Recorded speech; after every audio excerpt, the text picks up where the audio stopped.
Welcome back to the Tesla Solar Roof Frequently Asked Questions series by American Home Contractors. If you haven't done so already, I strongly recommend watching our previous episodes to get a full understanding of what goes into the planning phases of installing a Tesla solar roof and Powerwall system. Today's video will begin the discussion of what happens after the installation process. You can find the link to the previous video in the description below. Enjoy! So the roof is on the house. We are ready to go to the electrical installation. So let's talk about, soup to nuts. Let's not say soup to nuts. So the glass is on the roof, right? Once the glass is installed on the roof, we consider the solar roof to be installed. But the solar roof project is not complete without the electrical. So after the roof is installed, then it's time to do the electrical portion. So the wires are typically installed through the roof, pass through into the attic, and then the wires are run through conduit through the attic down to the inverter, which takes the direct current, turns it into alternating current. That goes into the main electrical panel, and then from there, we install the gateways, the power walls, and complete the electrical process. We can actually start doing the electrical work while we're doing the roof if it makes sense. If the attic access is really limited, we can actually remove sheets of plywood when we're doing the roof replacement so that the electricians can walk around easier in the attic and have better access, making their job a lot easier. So we try to coordinate with the electricians during the project. But if the roof is installed and we haven't done any electrical, the electricians will come in after the roof installation, and we have to also wait for the roof installation before we can get those wires to run the conduit through. Leading up to the finalization of the electrical, we can also install gateways, inverters, power walls, all the electrical equipment before we even go to the roof replacement portion of the project. So it just really depends. There is some flexibility in the scheduling, but typically glass is on the roof, the wires are passed through into the attic, we run the wires down to the inverter, into the main panel, and then complete our electrical portion of the project. And usually that takes a few days after the roof is complete. Here at American Home, we do have our own electricians on site. Is that typical for the same company to install the roof to have electricians, or is that sometimes outsourced to another company? So it's a mix. Some companies have in-house electricians, some companies use electrical partners, and starting off, we used electrical partners as well. And it's still good to have electrical partners as part of your team. Even if you have in-house electricians and you can handle everything from soup to nuts, it's good to have partnerships so that if you could scale up. If you have additional work or additional needs or maybe something outside of your coverage area a little further out, then it's nice to have those partnerships in place. So the electricians are on site, they do their job. Now it's time for inspection, correct? And is inspection the same as PTO, or are those two different things?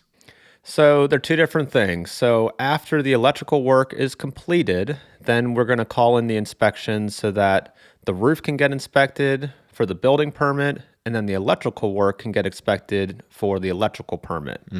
Once those two permits pass inspections, then we can move on to getting PTO, permission to operate.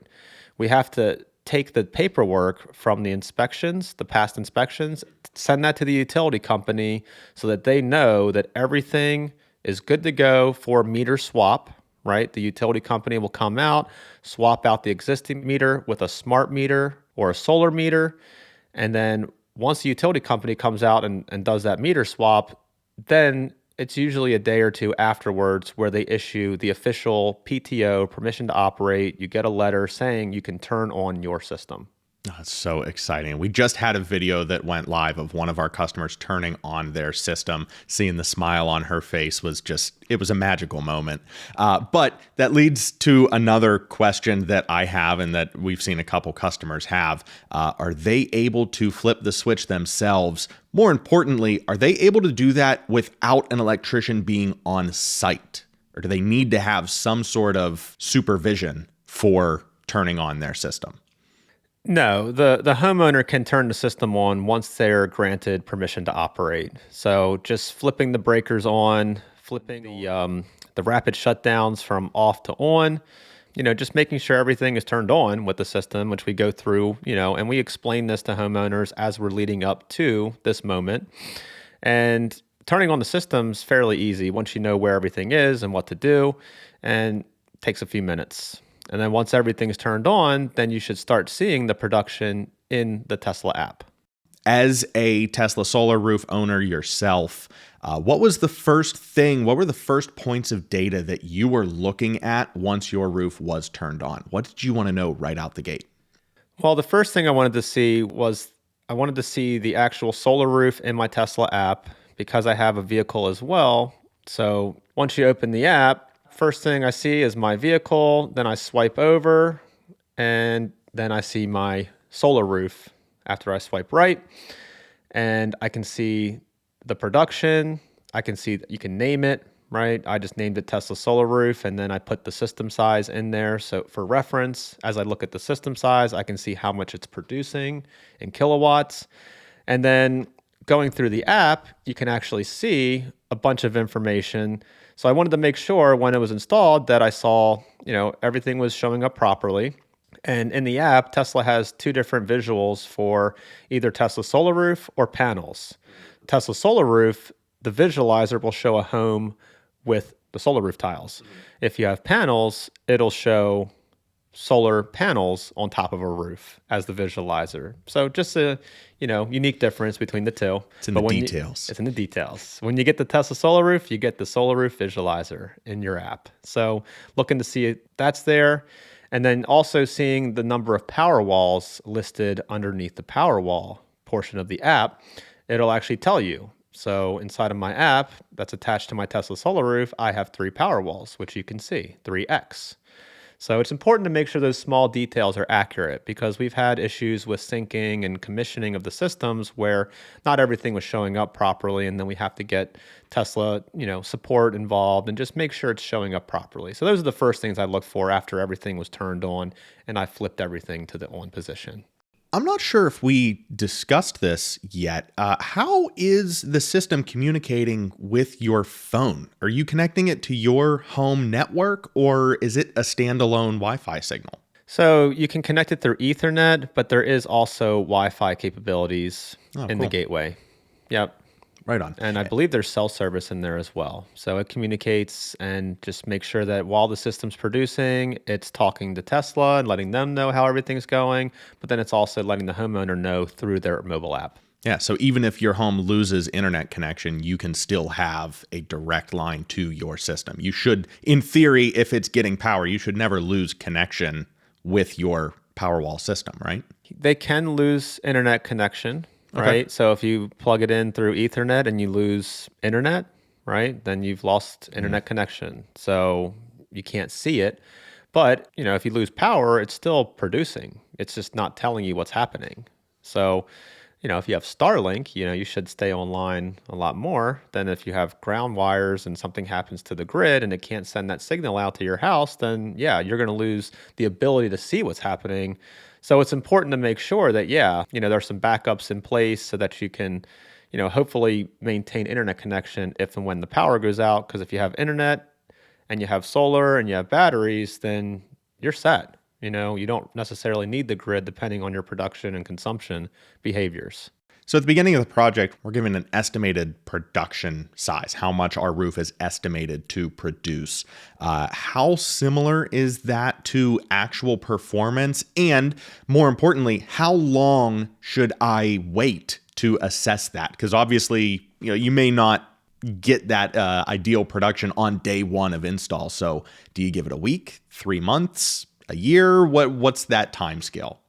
Well, it's important to keep in mind that seasonality does impact production in the northern hemisphere in the winter. When the sun is really low, you're going to have lower production than during the late spring, summer months when the sun's really high in the sky. But there's also tree cover, right, and leaves. So I found while having the system for a couple years, I found there's a nice sweet spot in between March and April when the leaves are still off the trees, but the sun is actually getting higher in the sky. So the production actually gets really, really good. And then all of a sudden the leaves start coming back on the trees and it starts blocking that early morning sun. Right. So my production takes a little bit of a dip, but then it quickly goes back up as the sun stays up in the sky longer and higher throughout the summer months. So yeah, it's important to keep in mind seasonality. So if your system gets turned on in January, set your expectations kind of low, right? Your system gets turned on in July, your expectations can be higher. But when you look at the app, I guess the biggest thing that strikes out is how much production your system is giving you, right? So even on a kind of cloudy day today, my system's still producing 3.6 kilowatts, right? That's the production, that's the power. And over the course of time, you can see so far today, the system has generated 8.2 kilowatt hours of energy. So, looking at the original design and trying to set the expectations, we're providing homeowners with a design of not only their roof, but we're also estimating their annual production. So if we say that we're estimating 20,000 kilowatt hours of energy to be produced throughout the course of a year, and you use 30,000 kilowatt hours of energy, right? That's a 66% offset of your current consumption. Right. But that's across the whole year. That's not month to month. So in the summer, typically you'll produce more than you consume. So you'll be net positive a lot in the summer months, but then in the winter, you'll be net negative and you'll be relying a lot more on the grid typically. But over the course of the year, it smooths out for that overall annual production, that overall offset. So it's important to keep that in mind. One of the things that I like to do in the app, just to make sure everything's functioning properly, is just check in from time to time, see how much the system's producing, see how much on a daily basis the system has generated as well. You can see in the energy tab, just looking around, you can see some days are better than others. And it's based on cloudiness. It's based on, seasonality, of course. But yesterday, we generated 50.4 kilowatt hours. And you can see the graph. You can see started off early in the morning, producing a little bit. And then through the course of the day, you can see it kind of peaked out around 1 p.m. at around 7 kilowatts of production, right? And then as the sun kind of started going down in the sky towards early afternoon, mid-afternoon, it started producing less until it got behind the trees around 7 o'clock, and then that's when it stopped producing. So even if it's cloudy, the system tends to produce something. And it's just nice to kind of go back, day by day and see how much you're producing. And you can tell based on the production, what's happening. Were there clouds that came through and lowered the production about midday, or did I have a really nice sunny day? And you can see in the graph, wow, that was a real nice sunny day. So that's the kind of stuff I look for. And it's just kind of interesting to kind of play around with the app and look at the different days of production. Like on Saturday, May 13th, you can see ups and downs in the graph. It was a very mixed day of sun and clouds. So clouds roared in, and the production dipped, then the clouds went away, the sun came out, and production spiked. And you can see that throughout the course of the days and the weeks. And just becoming familiar with how your system produces, just being in tune with the data, and just getting a pulse on it. That's why early on, most people become obsessed with the app. They look at it all the time. They try to figure out how the system's performing, how it's supposed to be performing. But most people don't understand, how it should be performing, because you just look at the app and you see it's generating 3.9 kilowatts, and you're like, what does that mean? How does that affect me overall? Is it doing what it's supposed to do? I don't know if it should be producing 8 kilowatts versus 2.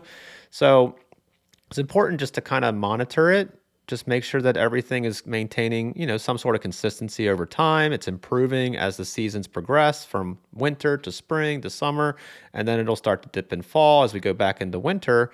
So checking that out, seeing what your average production is on a bright sunny day, right? Seeing what the maximum amount of production is. Like right now, around 50 kilowatt hours of production is good for me. I'm hoping that as we get into June and July, it becomes even more. Based on history, those are some of the 2 best performing months in our area. So I'll monitor it and make sure that things are performing as they should be. But then also, if you see anything unusual in the app, like, hey, it was a perfectly sunny day, but all of a sudden I lost production at 1 o'clock. Why was that? It could have been an arc fault in the system. It could have been just a communication error, but just something to be mindful of and something to pay attention to. And at the end of each month, you can actually go through the app and you can actually download the data. Oh, cool. Yeah, so you can download the data and you can send it, and you can actually put it in a Excel file, and you can, manipulate the data, really dive into how much the home is consuming, how much the solar system's producing, how much the batteries are charging and discharging, and how much you're ultimately pulling from the grid. Today, so far, the home used 2.6 kilowatt hours. We've produced 8.5 kilowatt hours. Again, it's been kind of cloudy today. Powerwall discharge, we haven't discharged anything. We've actually been charging the Powerwalls, right? So we've been consuming less than we've been producing. Cars charged overnight, so they're all fully charged, and it's just morning. We're recording this like right before lunch, so not using a lot in the house up to this point. Yep. In the evening when we plug the cars in from driving around town, then yes, the energy consumption will spike, and then the batteries will start to discharge as well. Right. Do you load your Powerwalls up to 100%? I have a buddy who has Powerwall, just bought a new house that had it. They moved in and already had Powerwalls in it, so he's learning how to use the system. And that was one of the questions he had was, do I charge these things the whole way to 100, or should I keep it around 80, 85, not maxing these batteries out, but getting enough to make it through the day? So inside the Powerwall settings, you can change your backup reserve so that your Powerwalls will not discharge beyond a certain point. So the standard is typically 20%, right? So they'll charge up from 20% all the way up to 100%, and then you'll start net metering right back to the grid. And then they'll discharge all the way down to 20%. So if you want to have a bigger reserve, you can put it up to, say, 50%, right? Gotcha, yeah. So I can put it up to 50% so the batteries stay half charged, right? And if you have 3 of them, all 3 will stay half charged. You'll start your charging at 50%. It'll go up to 60, 70, all the way up to 100%, start net metering. And then as the sun goes down, it'll start pulling from those batteries before it pulls from the grid, or it'll pull from the batteries and the grid, depending on how much energy you need, how much consumption you're trying to pull from. If you plug both electric vehicles in, you're probably going to be pulling from batteries and the grid because that's a lot of power. So you have a lot of flexibility inside of the app to change the reserve levels. And we kind of play around with this, especially in the winter, because there is storm watch mode, which is great. Storm watch mode is something where if the National Weather Service issues a storm warning in your area, the Powerwalls will charge from the grid all the way up to 100% to make sure that you have power in the event of an outage. Genius. So it's real smart. But sometimes in the winter, we don't have a storm warning issued by the National Weather Service. And it'll get a little breezy, or there'll be some inclement weather. So my wife and I will actually adjust the backup reserves up a little bit higher based on how much we're producing and consuming in the winter months, just to make sure we have a buffer. We have some additional reserves if and when we were to lose power. Right. And I'm sure learning that capacity and how much you want on reserve will just come with time, understanding how much power you consume from the Powerwalls throughout the day. So you can say, hey, it is essential that I have at least 30% of the Powerwalls reserved for a blackout so that I can power X, Y, and Z. You'll just learn that there's not a tried and true, you need 35% if you're doing fridge, microwave, and second fridge. Yeah, it's tough to tell, you can kind of get a pulse on your consumption behaviors based on just, what you do and throughout the different seasons, and how much energy you're going to consume on a day-to-day basis on average. But in the winter months, since we're producing less, we typically want to put our reserve up a little higher to the point where we know that, hey, if we're only going to fill up the Powerwalls if they're at a 30% reserve, we kind of play the game of setting the reserve level high enough so that the additional production over top of consumption fills up the Powerwalls close enough to that 100% mark. Right. Because we don't want a net meter, because net metering is fine, but the whole goal with the Powerwalls is to store that energy and discharge it for yourself. Be, independent right from the grid. So we kind of play with the self-powered portion of the Powerwalls and the reserve limit based on seasonality. In the summer, and we typically don't go below 20% backup. We want to keep it at 20%. We don't want to drain the batteries below that, right? Because anything could happen to the grid, and if it goes out, then we don't have any energy reserved in our Powerwalls, and at least 20% will give us time to make adjustments in the house, reduce some consumption, flip some breakers, and hopefully be able to keep the freezer running and the essentials running, so that when we start to maintain production on the roof, right, we can start to consume more, and then once the grid comes back online, we can start pulling from the grid as well. Right. Initially, did you ever max out your system from the get-go? Let's shut off grid power, let's shut off the utility input, and just max out, turn on the lights, turn on everything. Let's see how quickly it takes to drain and how much effort it takes to drain my Powerwalls. Is that something that people do just to kind of get a feel for, how that energy translates to an everyday usage scenario? Yeah, so you can actually, inside of the app settings for the Powerwall batteries, you can, again, you can adjust your backup reserve limits, right? So that you have backup and, how much if it's going to be self-powered. You can change the operational mode from self-powered to time-based control. So if your utility company charges you more during the peak hours, you can do a time-based control setting where you discharge at those hours, so you're not paying more for your electricity that you're consuming from the grid. And you can set up a utility rate plan, which is amazing. And you can also just, tell the app if you want to charge from the grid, right? So if you disable grid charging, Powerwall will only charge from your solar, and it won't pull from the grid at all. Gotcha. So it's a great feature to have. It's great to be able to charge from the grid, and it is great to be able to tap into the grid as well. It's nice. Mm-hmm. But back to your question of, have I ever turned the system off or went off grid to see how much my home was consuming and how much my batteries would be able to support my consumption if I maxed it out? We have in the past gone off grid, just shut things down, and actually inside of the app, you can actually go off grid. You can shut everything down and be self-sufficient. And in the past, when we've done that, the Powerwall batteries, even if they're charged to 100%, they're not going to give you days and weeks of power. It's not like a generator, right, that keeps running. It's designed to be coupled with solar so that you produce, you consume, you charge, you discharge, and it's a sustainable cycle indefinitely, right? So you're not going to get a ton of energy out of the Powerwalls to survive at full consumption typically.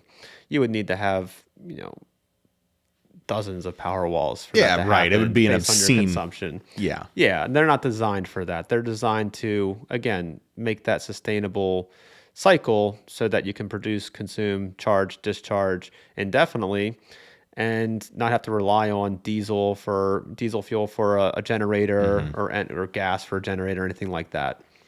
Because you can run out of those supplies, right? Right. Yeah, exactly. You're not going to run out of the sun. The sun's going to continue to come up, right? At least we all hope it will. Yeah. Jeez, that got bleak. But yeah, just trying to figure out how much you need on reserve, how much to put on that backup system. Should the grid go down, should you lose external power, making sure that your interior power, that you're powering the essentials and that it makes sense and it is sustainable.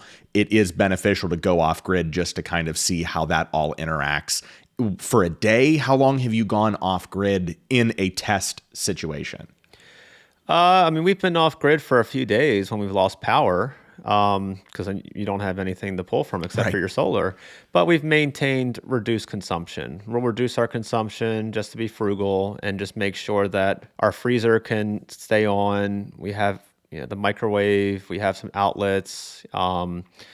If you lose power in the dead of winter and it's really cold outside and your heat pump's really trying to keep the house warm, that could be an issue, right? So we do have a secondary fuel source. We have the fireplace insert just in case for those situations. We're currently going geothermal, so we're going to have a much more efficient heat pump here soon. So we'll reduce our consumption in the winter and summer months. which will be great. We're trying to get to that break-even point of being able to produce and consume pretty much the same amount. I don't know if we'll get there with all the electrical devices we have, electric vehicles and all that, but we're certainly working our way towards that goal.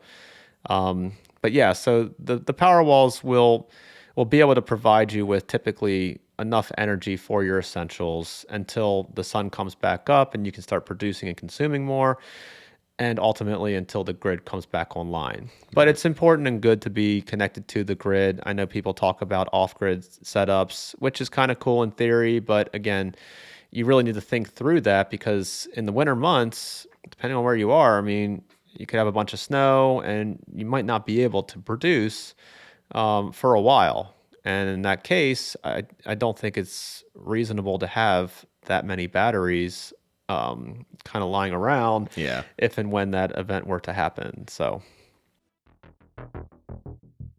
what does roof maintenance look like on a year-to-year basis? So when I open the Tesla app, the first three things I'm checking are, something happened up there, a huge bird took a on the roof, and it's just blocking out a whole tile. What kind of birds are we? I don't think that's going to make it. It's going to make it. If you're still on the fence about signing up for a solar roof yourself, you can head to AmericanHomeContractors.com/Tesla. Check out more information, including our 100% free solar roof cost calculator, to see an estimated cost of what it would look like to get this product on your home. If you're looking for more solar roof content from American Home Contractors, you can find us across the web at AHCDMV. From all of us here at American Home Contractors, thank you once again for watching. We'll see you in the next one.